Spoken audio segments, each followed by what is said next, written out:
really long introduction, but I feel like the man to my right needs no introduction. But you know what? I prepared one anyway, so I'm going to do it. Lovely World Series champion, Big East Player of the Year, All-American, two-time All-Star, Home Run Derby champion, and Olympian. Todd Frazier. That's good. I'll tell you what. That's the best intro I've gotten in 5 years, so I appreciate it. Mets fans always bring the heat. I appreciate that. Thank you.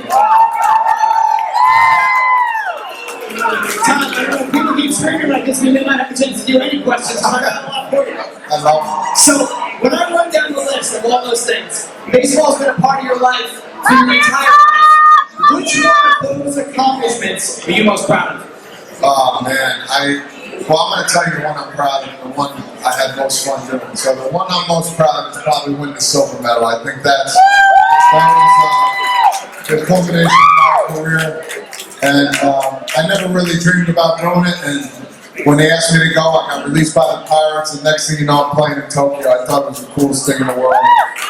But one of my favorite, I'll tell you my favorite Mets moment is, can I say that? Absolutely. When I hit that 3-run home run, showing that's a memory that I'll never forget because you fans like you guys were going crazy and flipped the bat as high as I could. Why not? Let's go.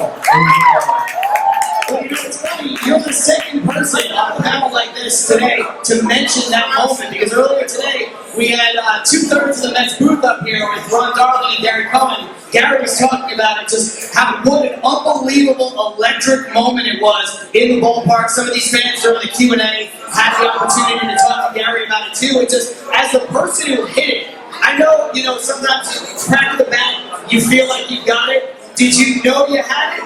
Yeah, well, for Gary's words, It's out of here, it's out of here. it was unbelievable.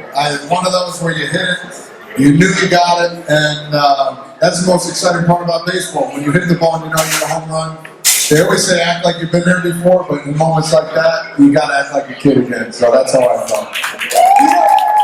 That's a perfect thing to mention because I think you're kind of the hybrid of the modern baseball player in a lot of ways because you have a very business-like approach. You're known for being great in the clubhouse, which means you can bridge the gap between some of the guys who act like they've been there before and some of the flashier guys. So when you look at the modern state of baseball, do you have a problem with the bat flips and the things like that? As a young fan, I find it exciting. I love the bat flips. I don't think that stuff is disrespectful. No, not at all. I think in the beginning, when it first started being more and more, I think like 2015, 16, you see it, I'm like, yo, this ain't it. This ain't it. But then you gotta adapt to change. And that's part of life, that's part of sports, that's part of anything you do.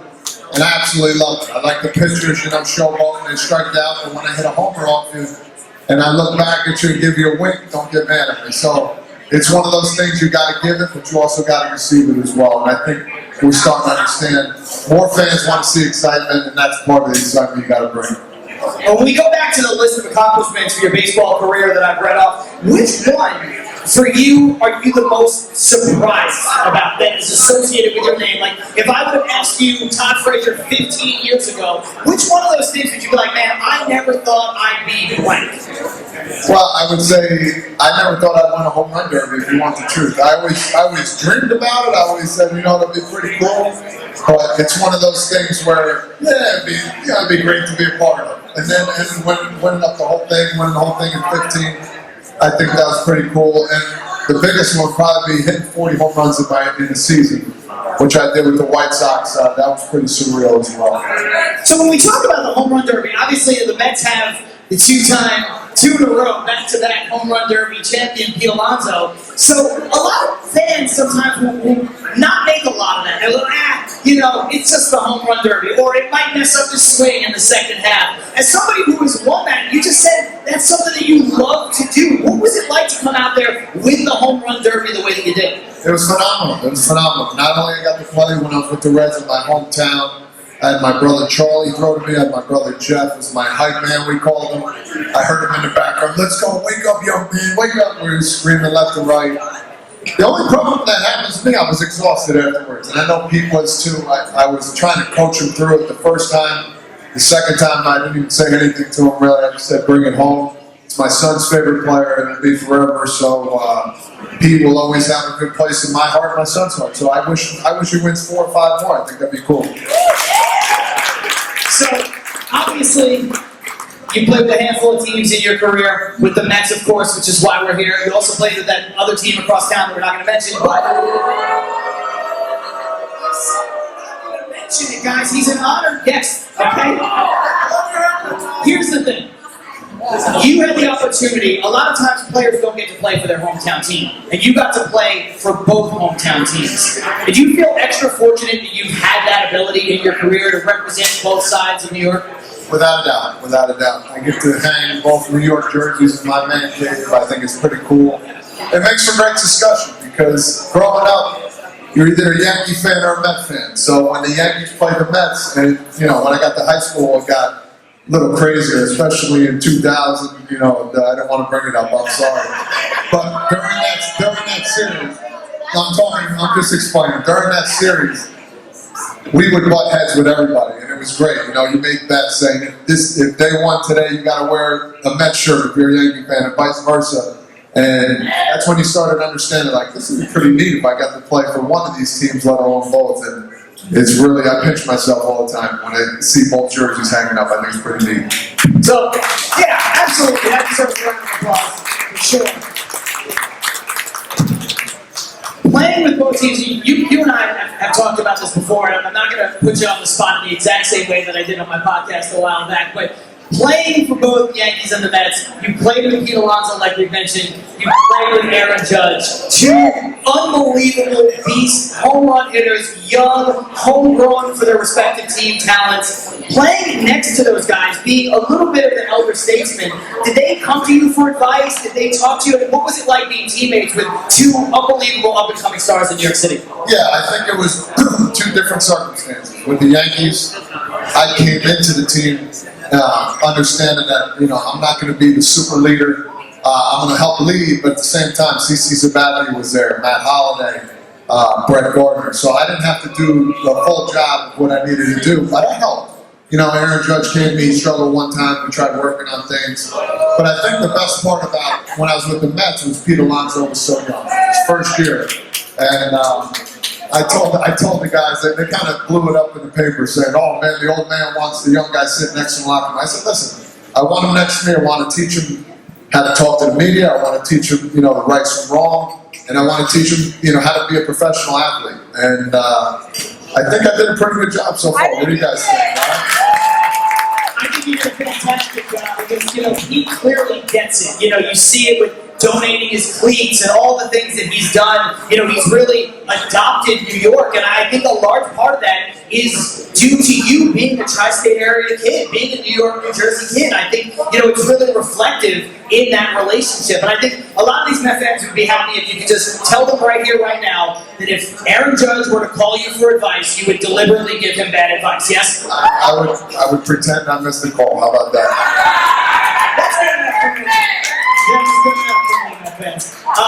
Now, I mentioned before, you've been around baseball your entire life. We all know that, right? We've all talked about it, and it's obviously been a big topic of conversation your entire career. So I want to ask you to think outside the box a little bit. In an alternate universe, if Todd Frazier never played baseball, what would Todd Frazier be doing?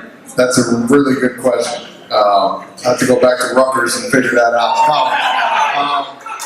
I always like working with special needs children. I think I was going to be a special needs teacher for the disabled. I love doing that. I actually have it's called Field of Dreams. We're actually building. It's pretty much done in my hometown for kids of all ages, girls and boys, to play on a nice turf baseball field. There's 10 more different things they can do.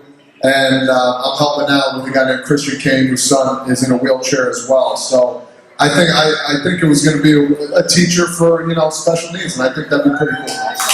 I think anyone who's followed your career knows your parents, they're not really surprised by that at all. And so, going back a little bit to the conversation we just had before that, where you were influential on people's careers, I want to ask you, where did you get that from? Who was the most influential teammate that you ever had as a young player? Wow. Most influential teammate. I mean, there's a few. I mean, Ryan Ludwig. I mean, he was always there when I was with the Reds. He was an older guy. Johnny Gomes back in the day. I mean, every team I went to, there was a guy. Mike Pelfrey. I mean, I remember he was a Met. He was unbelievable. Tallest guy, goofiest guy you'll ever meet. I saw him one time put 120 pieces of bubble gum in his mouth on one sitting. I've never seen that before. I'm changing the subject, but it was the most phenomenal thing I've ever seen in his cheeks. It was just unbelievable. But yeah, CC Sabathia, guys like David Wright. I mean, third base, any third baseman, Scott Rowland you can think of that kind of paved my way. Hey, what are you talking about? He's a 9-time Gold Glover, but you got to give him some respect, all right? Yeah. Either way, they're all good. So you mentioned a few people, guys like David Wright, like for instance. So you did play with him for a short time, but was he somebody that you would look to even though he wasn't on your team as an equal? Would you say, all right, Wright's doing this kind of thing, I'm gonna try to see, kind of model a little, not your playing style, you're different ball players, but obviously David Wright, another great leader in his own right. So would you take something away from that even when you weren't teammates? Yeah, I would try to do that with all leaders. Try and see what their best attribute was and nitpick a little here and there. Change up something I did, but especially with David, he was always around. He was injured, don't get me wrong, but he was always around, rooting the guys on. He got out there and practiced with us a little bit, so I picked his brain as much as I could. I know he was working rehabbing a lot, but as much as I could, we'd have a few laughs about Jacob DeGrom being a wise ass all the time, but other than that, he was a great leader for sure. Now, your signing with the Mets kind of symbolized a little bit of a turning of the page slightly from David Wright, because obviously David had been injured, David had been dealing with a lot of different things, and it seemed like, rightfully so, the organization was always behind him, but we kind of needed a third baseman, and David couldn't be there, David couldn't be healthy, and when they signed you, it was finally like, okay, we've got a third baseman, and anything we get from David will be gravy.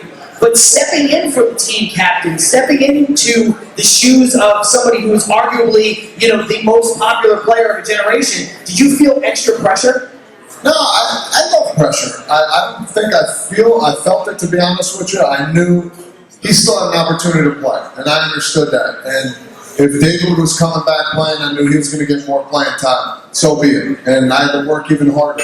And that's something, I've grown to be with. I was a guy that never took anything for granted. I was going to have to work for what I wanted and what I wanted to get to. And, David and I, as much as we were different, we complemented each other as well. So if I was struggling, David ready to go. If David was struggling, I would have been ready to go. So it's that relationship that we both understood. So it's the consummate teammate relationship, is what you're saying. Put the team first. You have to. Yeah. And baseball, they say, is the most individualistic team sport there is, and it's very true. You got to take the me out of it and put the team back in for sure. I'm going to ask you a little bit of a weird question. It kind of gets sourced out of Mets Twitter, okay? And I know that it's a strange place to go for a question, but so obviously everybody in this room knows you're from Toms River, New Jersey, right? It's always been Toms River House, and it's always been something that is mentioned because you played on the Little League World Series team, but then especially when you got here to the Yankees and then to the Mets, it was always kind of brought up in news columns, in tweets. Todd Frazier, who is from Toms River, New Jersey, and I know that you're very prideful of where you're from, as you should be, but do you ever get to the point where you're like, we know? It's funny you bring that up because I probably see 4 or 5 a week, to be honest with you, underneath what I write. I'm like, oh God, they keep. And the problem is, if I write back one time, like, cut that crap out, it's going to get blown out of proportion. So I just keep quiet, and I said, all right, yeah, I'm from Toms River, keep the joke going. So I'll try and figure something sly or coy right in there and make it funny. But yeah, it's a little overbearing, but that's all right. It's only words. It's fine. It's funny because you can't say it, right? Because then people, we were just talking, we had the social media panel, and I was talking with Will Carafello, who directs social media for the Mets, and I'm like, it's this double-edged sword where you can say the best news possible. Mets won 10-0, and people are like, well, you should have won by 11. That's the comment. So you can just be like, guys, we know, thank you, I'm super proud. And they're like, Todd Frazier beat the top football. Exactly. You gotta watch what you say. I've been a part of it, New York especially, where I wrote something, put it on, I'm like, why did I stoop to that level? And it happens. We all sometimes get away from what we're thinking, and they catch you at the wrong time, and you write something like, shit, man, I shouldn't have wrote that. And 99% of the time, I shouldn't have wrote it. So it's on me. It happens. So, is it pork roll or is it Taylor ham? It's pork roll, 100% pork roll. Listen, this is how I explain it to people. All right, you have Heinz ketchup. Heinz is the company, it's called ketchup. Taylor ham is the company, it's called pork roll. So the food is called pork roll. So I don't care what anybody says, I'm gonna take that to my grave. Love everybody. There you go. You heard it here first. The unofficial spokesperson of all the Tom's River just said it, and there you go. You got it. Todd, let's talk about the Olympics, okay? So you alluded to it a little bit. You said there you were with the Pirates. You get cut. You go home. Next thing you know you're going to Japan. What was that experience like for you? It seemed like from somebody who follows you on social media and talks to you from time to time. It seemed like it happened pretty quick. Did it unfold rather quickly for you? Yeah, it did. So I didn't make the team, and the Pirates came out of spring training. Next day, I got a call from Paul Seiler, the acting CEO of the USA team. We're on the team. Let's go. I'm fired up. I'm like, this is great. Like 3 weeks before that, or after that, I got on the Pirates. I'm like, oh my God. And Paul called him up. I said, probably not going to make it now. It's like, it's all right. Things happen. We'll give you a call. I got released, a little bitter at the time, I got released. A day later, I got a call. You're still our third baseman. I said, this is awesome. I was so fired up. I did really well in the qualifiers. Tore it up, actually. I thought it was going to get picked up by a team. Never happened. Lo and behold, I got a silver medal at home that nobody can take away from me. So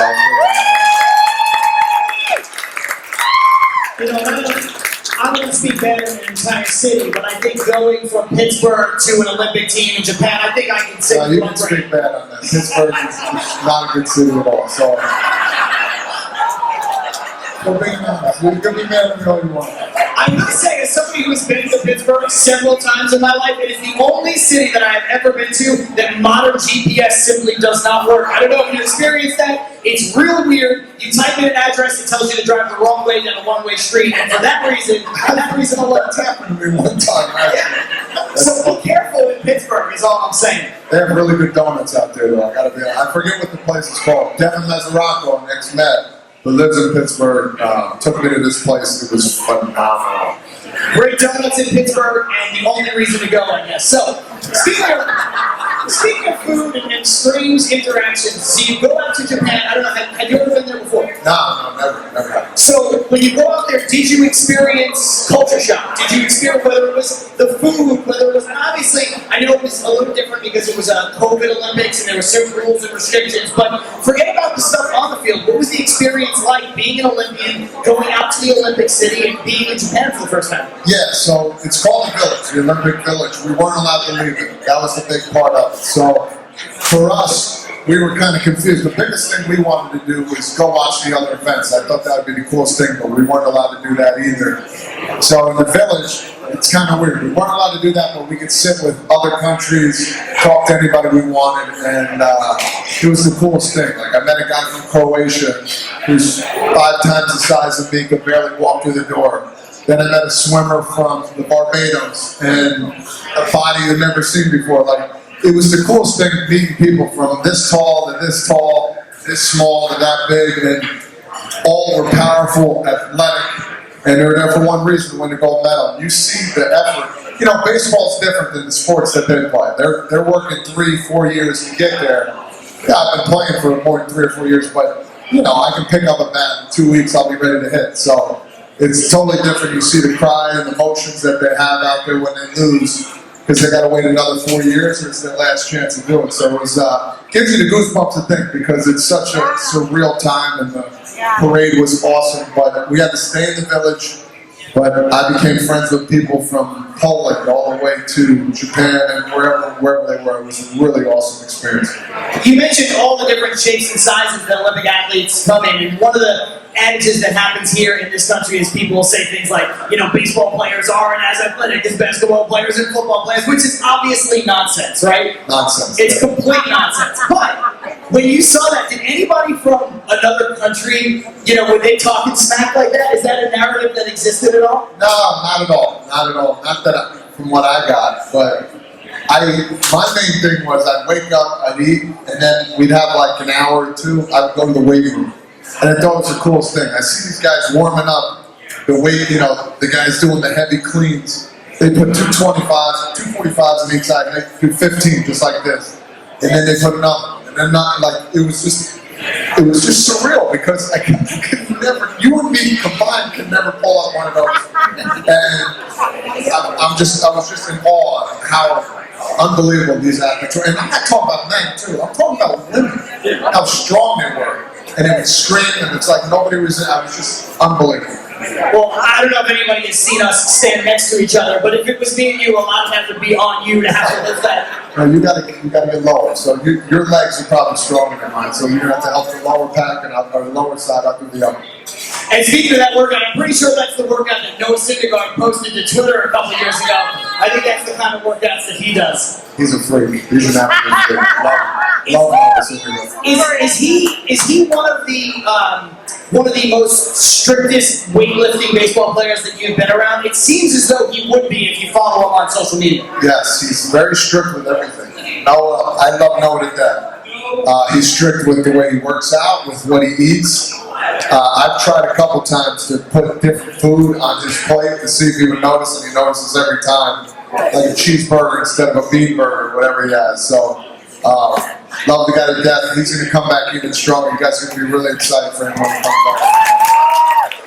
Well, it's funny to hear that kind of insight because I think when a lot of Met fans think of Noah Syndergaard, they kind of think of the goofy persona that he puts on. He loves to have a good time, especially on social media. We talk a lot about that. And so I think people kind of see him as the anti-DeGrom almost in a way because DeGrom is so businesslike and Noah is anything but. So to get that insight from you where it's like, no, he's actually a pretty buttoned-down guy who takes his craft very seriously. Very, very seriously. He's out there now probably working out, throwing, doing whatever he has to do. And knowing him and knowing his persona and the way he goes about his business, yeah, he's a goofball. He likes to stir shit up on the internet.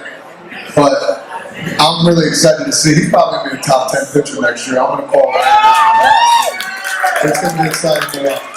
You heard it here first. If you take nothing else away from the Todd Frazier panel, it's Corporal, Pittsburgh Subs, and Noah Syndergaard.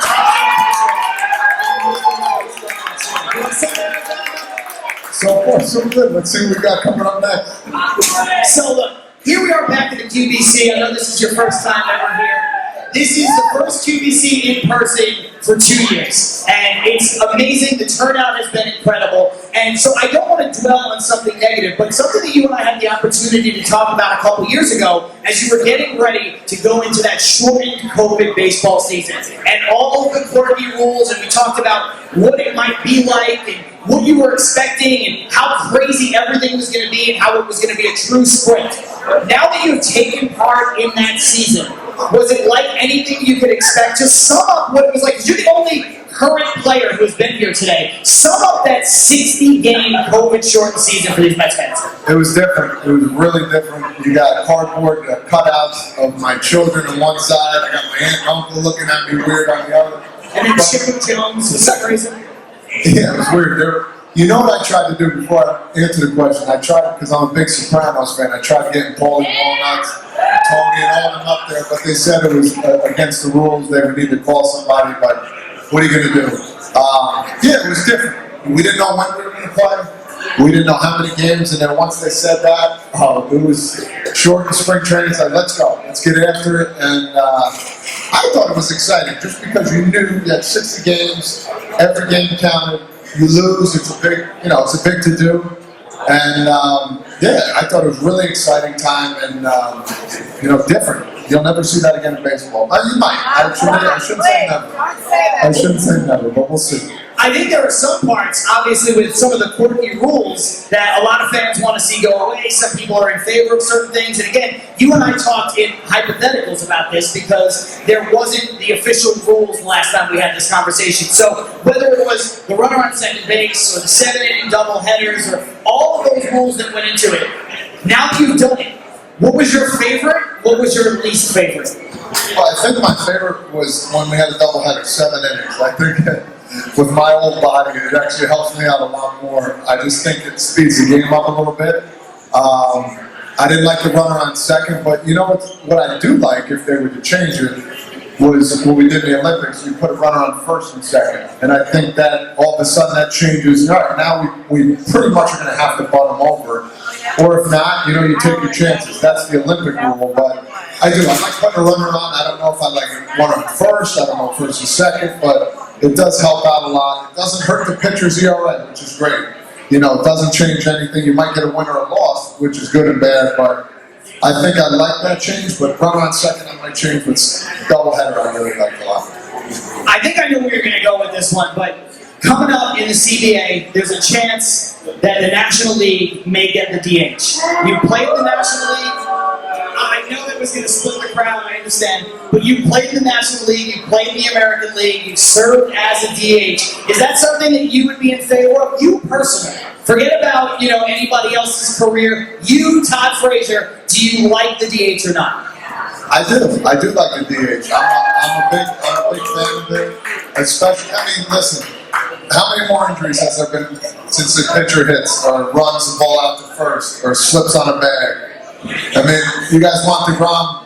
He blamed his arm on one swing he had last year. So, at the end of the day, pitchers are athletes, but how far are they athletic at, to be honest with you? And I tell them all the time. I said, you can pitch. You're good at what you do. We can hit. We can run, too, as well. So, the thing is, I think there needs to be a universal DH, in my opinion.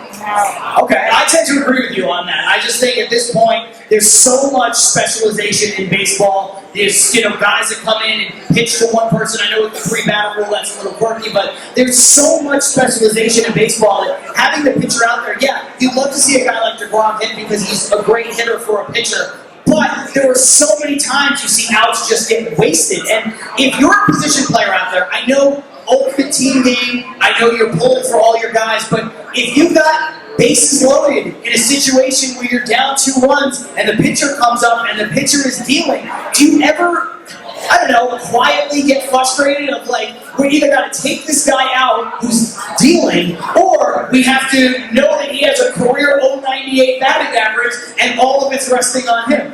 Well, it's good and bad. If you're on defense, you're like, all right, well, this is pretty much an out. Hopefully, at the end of the day. But yeah, it's like, all right, what are we going to do? We're going to put him in, and that's the nature of the beast. And that's why, you have a manager that can understand, when to take a guy out, when to keep him in. And, if you got a guy like DeGrom, you can leave him in 9 out of 10 times and take your chances. So that's where it's going to make it easier for managers. And, if not, it's going to make it still harder for them.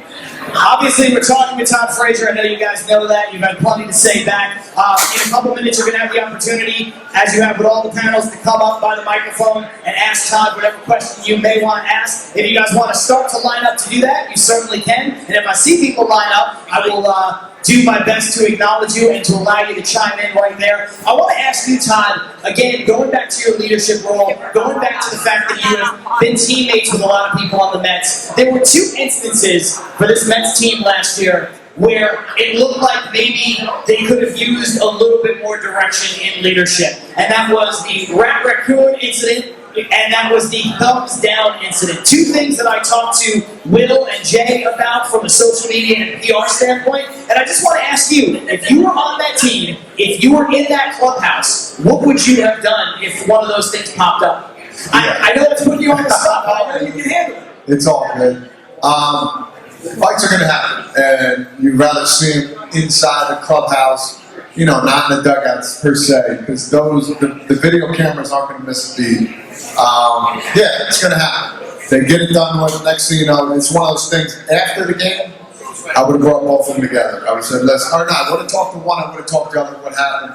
Then I would have brought both of them together and said, listen, we got a long way to go at the end of the day. You two need to figure it out. You might not like each other off the field, but when we're in the clubhouse, we're all family. And I think that's where, younger guys need to understand, put your ego to the side. I don't care if you're supposed to be the best player or the worst player. We're going to need you, and we're going to need you. Shake hands and figure it out and go from there. I thought it was hysterical what they brought up with the raccoon thing, to be honest with you. Because they don't, in the media got mad. The media doesn't know, we don't know the media anything. So at the end of the day, when they make a funny quirk about it, I thought it was pretty funny. I agree from the standpoint that, the media was out there saying, oh, Lindor and McNeil and the Mets think that the Mets fans are stupid, and they think that they can pull anything over on them. And my whole thing was, they were just trying to have fun. It wasn't about the Mets fan. Yeah. It wasn't at all. That's the media trying to do what they do, spin it a different way, and guess what? It's not about them, it's about the players, and we play the game. So at the end of the day, we want to do your interview because you're a jackass, we won't do your interview. So it is what it is. And you alluded to something that I've been saying about the situation the whole time, which is, if that little altercation would have happened 15 feet further down the tunnel, nobody would know about it. And I've said to people on my podcast and on Twitter that fights like that happen on every major league team, every single season. And I'm not asking you to bring up a specific instance because that would be taking it out of the clubhouse. But am I right? Does that happen every single season to somebody? Every year, minor league, major league. I've been a part of 4 or 5 of them that nobody really knows about. And guess what? A week later, we're fine, and it is what it is. It could be because you're struggling and somebody says something wrong, and next thing you know, it ticks you off. I said, all right, let's go meet in the batting cage. Sometimes we go, sometimes we don't. So I'll leave it at that. All right, I think we can leave it right there. It's a perfect time to take some questions from the audience. And I can't promise that they're not going to ask you some of these same questions or to go into more detail. But New York fans are the best. They're not afraid. I love it. There you go. Now I can say with certainty this guy is not afraid of your questions either. First up, what's your name? Where are you from? Jeff, right here from Hardcore. Thanks for being here. Thank you. Just want to take one of the plays you made. I don't know if you remember it. You go to the stands in Los Angeles and you came up with a ball back and forth. Yes. Didn't catch. Can you take us how that happened? Yeah. DeGrom's trying to go for his first Cy Young award. I jumped in the stands, caught the ball. Now listen, I really did catch it. As I went down, my hand hit the guy's knee. The ball ricocheted. Didn't pop up. Ricocheted. And I saw it. I'm laying on my back like this. I saw the ball go, but I looked to my left. There's a ball, like a rubber ball. So it wasn't real. It was like an official league ball. I went like this. I looked up. Umpire's eyes were there. I guess he didn't see it. I went, I got it like that. And he said out. Now I'm like, all right. I got away with it. So I get up, they lift me up. I'm like, shit, what do I do with the ball now? Now, hindsight 2020, I'm thinking, I should have gave DeGrom the ball to see his reaction. I just took it and threw it in the stands. And if you guys, not many people see this, but the one guy picks the balls up and he's going to the umpire like this, and nobody even talks about it. He's like, I got the ball. And I'm like, 2 outs. Threw the thing in there. And I told one person, and then it kind of blew up after that. But you see the ball. Once there was a ball on the table, hit it, rolled over, fell right into my lap. I couldn't ask for a better sequence. Hey, DeGrom got the Cy Young, so let's go. And you were able to sell it, you know why? Because you're from New Jersey, and that's what we do around here. You just say it with a straight face. Tom Germany. Can you imagine how good DeGrom would be if he was pitching with a small rubber ball? It would have been great if he probably would have took it and threw a pitch, and just to hear the difference off the bat, like, that back's cork, we'd have blamed it on the bat. So. Next up, what's your name? Where are you from? I'm Mike. I'm from Connecticut. I played D2 baseball, and some of the guys on my team, throw like 90, 91. I think that's gas. Sure. What is it like facing a guy that's thrown 98 to 100? And what was it like facing like DeGrom in like the inner squads during spring training? How much did his slider? Yeah. I faced the first batter Aroldis Chapman ever faced was on behold me. The first pitch Aroldis Chapman threw was 98 off the back of my knee. I tell you, it's nerve-wracking. It's tough. you got to think quick. It's one of the eye-hand coordination has to work very fast. Facing a guy like DeGrom is not fun. I always tell him all the time. My career against DeGrom, I'm 1 for 8. Now, what do you think that one hit was? Home run. So whenever he tries to act up, which he does all the time, I say, DeGrom, check the tape, man.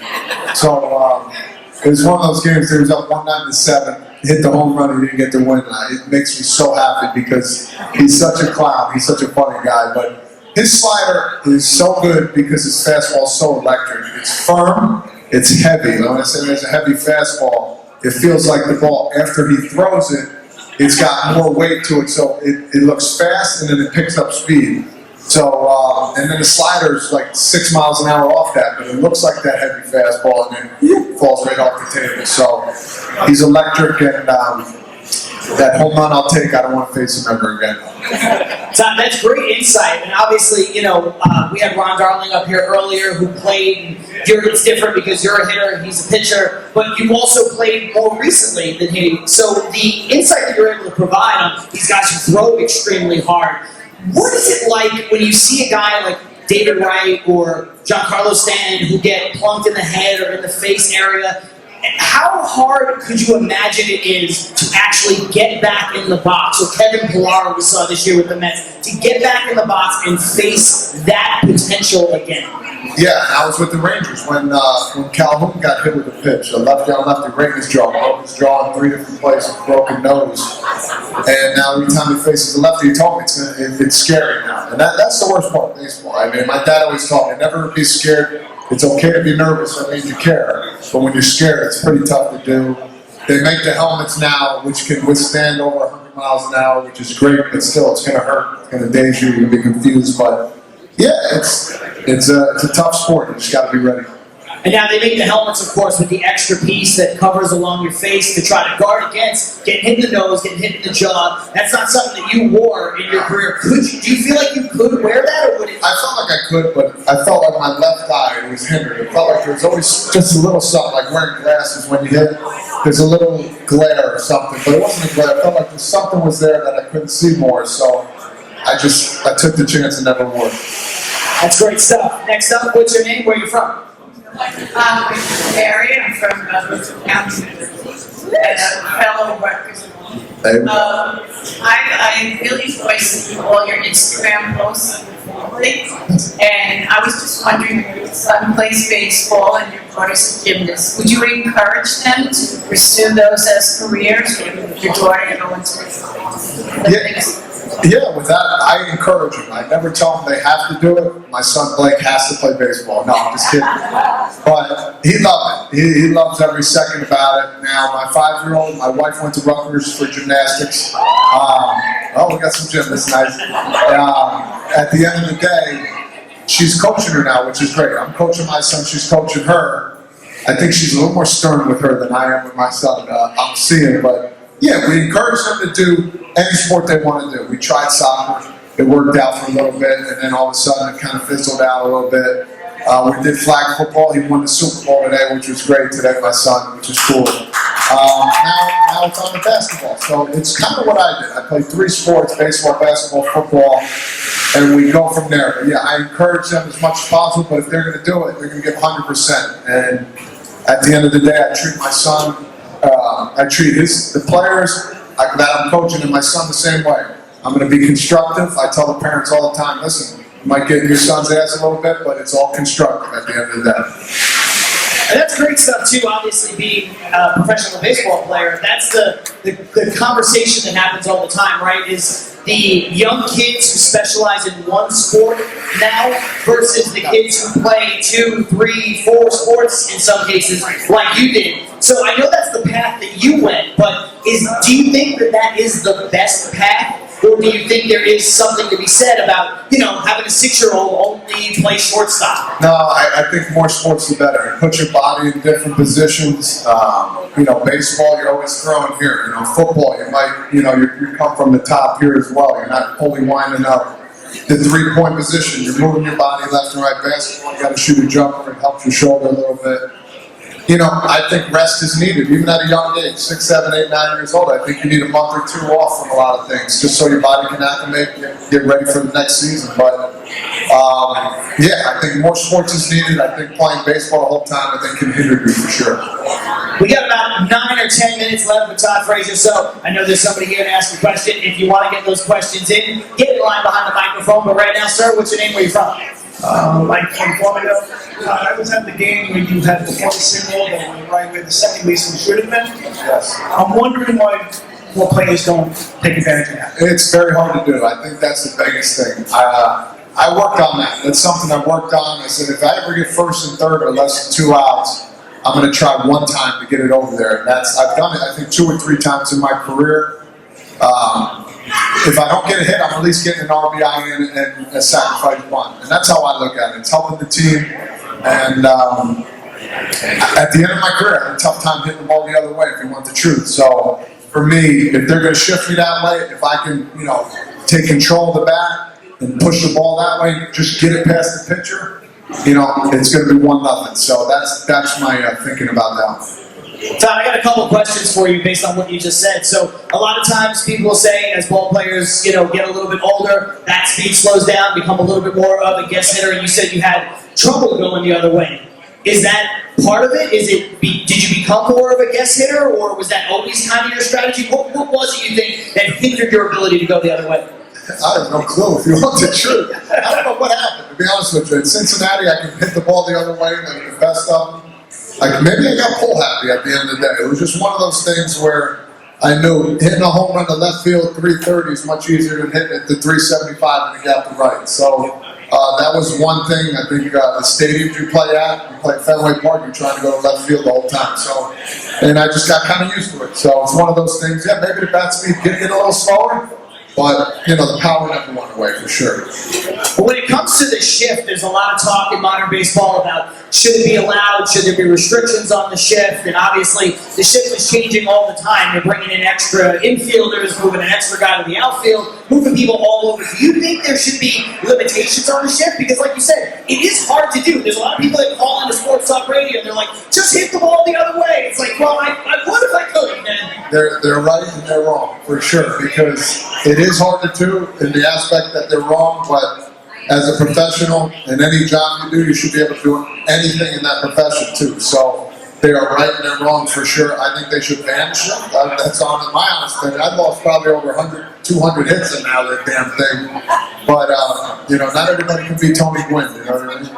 I think there's something to be said about a limited ban on the shift. I think if you could have the players swing around, but you say, okay, there's got to be 2 players at all times on either side of second base. So they can't come all the way around. You can't stack one side of the infield. And if a guy like Lindor's got a lot of range and he can get over there, that's great, but he's got to be behind that line of second base. I like that. I mean, you're not going to put markers out there now saying, hey, you can't go past this line. You have left of another umpire. Oh, you crossed the line. What's going to happen? You're going to get a penalty or a ball? I don't know. So I like that. I think both position players should be on their side. If you want to shift them over 4 or 5 feet on their side, I don't have a problem. That's my platform. I'm running for commissioner of baseball. I'm trying for it. Hey, I'll take you in a heartbeat. There we go. You had a question. What's your name? Where you from? I'm Tracy. I'm from Patchogue. I want to know if there's any chance you can run back for the Any chance? Highly unlikely. If you want the truth, I think that's gone and passed, but hey, never say never. I did have a good 3 years though. I really appreciate it. Thank you. I got another question. How'd you get the nickname the Todd Father? Yeah, that's a good one. In Cincinnati, I got the Todd Father. They kind of, the fans there, put New Jersey together, with me being a Sopranos fan, and I did like The Godfather. I like all, crime movies and gangster movies and that kind of stuff. So all of a sudden they gave me Todd Father in 2011, and I said, I'm taking that nickname and I'm running with it. So that's my favorite. Well, that is a nickname you have, and then on social media, you go by Flavor Flav. That's true. So which one do you prefer? I prefer the Todd Father, but yes, I had my buddy in my freshman year of high school always called me Flavor. I hate Flavor, and and that worked out well. And I was trying to get a good name for my Instagram, and It was 2000, I think it was 2010 when I got it. Yeah, I didn't really have the Todd father yet, so that was Flavor Frazier instead of Flavor Frank, so it's good. Would you ever think about changing it, or are you just too far gone in the social media Too world? far gone. All right, so she asked you about potentially coming back to the Mets. I got a couple questions for you. When you got traded back to the Mets, what was that feeling like? Because you and I talked, and obviously we talked about it here at the Open, of what it was like playing for both hometown teams, and then you went all the way out to Texas. Was it a welcome relief to come back and be close to home, or what was your feeling like? I mean, at that point you'd been traded, you'd signed to different teams, so what was it like to get traded back to a team that you had already been on? It was interesting because, once you leave a team, you never think you're going to go back, in my opinion. I mean, I might be the only one, but when I did, I was excited. They were a playoff contender. I was with the Rangers, and they really weren't playoff contenders, and that's the truth. You want to get to the playoffs. I tell everybody in baseball, especially when they come up, that there's nothing better than playoff baseball, and we had an opportunity. Unfortunately, we didn't make it, but I was there on the Mets that time just to face lefties, and I think I did pretty good against them, but at the end of the day, we all fell short. That's part of it. Thank you. So, Todd, I want to ask you, we have a couple minutes left. We got somebody coming up with a question. What's your name? Where are you from? Larry from Marlboro, New Jersey. Right. I know you mentioned it earlier. Can you talk about that? That home run was awesome. I don't think it's landed yet. That home run, Yeah. So can you just talk, because that was when you guys were on the run. Yeah, you're saying in the outfield and this game was electric. yeah, it was. I think we were 15-2 in our last 17 games, and we're facing Sean Doolittle, which I faced in he beat us in the state semifinals in high school, and he got New Jersey Player of the Year ahead of me, and I told myself I got to get this guy back because I thought I deserved it. He not that goes. So I actually hit a home run off him in Oakland, and I'm like, I got my revenge, And then again, I took him deep again in that instant. I'm like, all right, that's instant. My revenge is done. I can stop playing baseball against him and be a happy man. So it worked out well. We're down 6-0. Made it 6-3, and then I tied it with the 3-run home run. That inning was special. 2 singles. It just felt like something was going to happen, and pointed to the sky. I did a Nemo kind of thing, and it was pretty nice. Thinking about home run you give up, or you? Say it again. Are you thinking about hitting a home run? Every time I swing, I try to get the home run. That's the good and bad about me. When I do, it's great. But when I don't. I try and get that blue single, but it never works out too well. That's the most honest answer I've ever heard from a professional athlete ever. I know you, Mark Healy from Gotham. Hey Todd, I don't know if you remember this. Back when you played at Rutgers, when we used to have a magazine, Gotham Baseball, we named you College Player of the Year 2 times. I guess you don't remember. I'm sorry. But what I wanted to ask was, when you were so successful at Rutgers, which is not traditionally known, especially at that time, as a baseball school, did you, your family, your advisors at the time have any idea that you would be going to the Reds, and are there any other teams that you thought you were going to be drafted by? That's a good one because I didn't know to begin with. He brought up Brody Van Wagen in the XGM. Brought up basically, listen. You could go 19 to San Diego. You could go 28 to Minnesota, I think, if I'm not mistaken. And I'm like, all right, 19 passed. I'm like, shoot, all right, I'm not going there. He's like, could go 28 to Minnesota, but if not, you're definitely going 34 to the Reds. If the Reds don't take you either, but they definitely will. The Padres are back up at 30. I guess the Padres really wanted me, so didn't go to Minnesota. He calls back and goes, "You're going to the Reds," and I'm like, I'm not saying nothing yet. It came by, I got the phone call. It was so unique because, you read the magazines, you should be drafted 1 through 10, and then, or you should be drafted, he's going to be drafted between the 15th and 25th pick. Nobody knows, unless, you're Mike Trout or something like that, but it was a fun time. I threw a big party, and it was a blast. And most people don't get how great of a baseball Cincinnati is. Can you just describe for people It is. how great it is? Without a doubt. They got 3 or 4 surrounding states that, they don't have any teams there. They all root, like a West Virginia, Ohio, and all the Michigans, and they root, besides Detroit over there, but they root for their Cincinnati Reds. I lived in Kentucky, which loves the Reds. 7 minutes in Fort Thomas. It was a great area. It It was so sweet. It was nice. It was my first love. And yeah, Cincinnati was a really, really awesome place to play for sure. You got it. We got one more question. What's your name, where you from? And then I got one for you, Todd. Take us home. All right, Jason, Baldwin, New York. Playing Cincinnati, Heroes Hall of Fame, yes or no? Is who Hall of Fame? Heroes, yes or no? Yeah, well, I think he needs to be in the Hall of Fame. Thank you. Without a doubt. That's all I need to know, thank you. I think that, listen, he's been put through hell. You know, if the Astros can get away with what they got away with, I think Peter Rose should be in the Hall of Fame. I love the confidence that I got to walk up and ask you a yes or no question. Imagine that's what I did for I was trying to explain. There's been a lot more crazier things like steroids, so I think Peter Rose should be in the Hall of Fame. He left. I think that guy just said that and had a mic drop on the right out the front door. Our time is coming to an end. I got one more question that I got to ask you. What is next for Todd Frazier? I know that you're still looking to play. How do you feel? Or do you want to play next year? What's going on? Do you ever see yourself getting into coaching or broadcasting? Or what's next for Todd Frazier? Yeah. Do you want That'd be fun. That'd be fun. I mean, you guys would be crushing me next week if I wasn't next year. Well, I don't know how that would work. They'd be crushing you before you left the room. Once I leave here, I'm going to get crushed. No, I'm just kidding. But I don't know, to be honest with you. I have a couple opportunities to do things. Do I want to play? Yes, ultimately. I've come to the crossroads of my career where if I don't, I'm going to be fine with it. But if I do, I'll be even more excited. 11 years in baseball, playing professionally is awesome. I look back at my career and say, you know, I did some really fascinating things, some really unbelievable things. I want to play, but yeah, we'll see where the road takes me. I'm having fun hanging out with my family, and I think everybody can understand that family values are big for you guys, and it's just as much as for me. I don't want to miss anything anymore, so we'll see where the road takes me. Well, on behalf of everybody here at the Queens Baseball Convention, so happy to be out here. Personally, it's always fun to sit down and talk to you and just, you know, talk for a bit, just have fun like we do. Ladies and gentlemen, Little League World Series champion, Olympic silver medalist, home run derby champion, and most importantly, former third baseman Todd Frazier.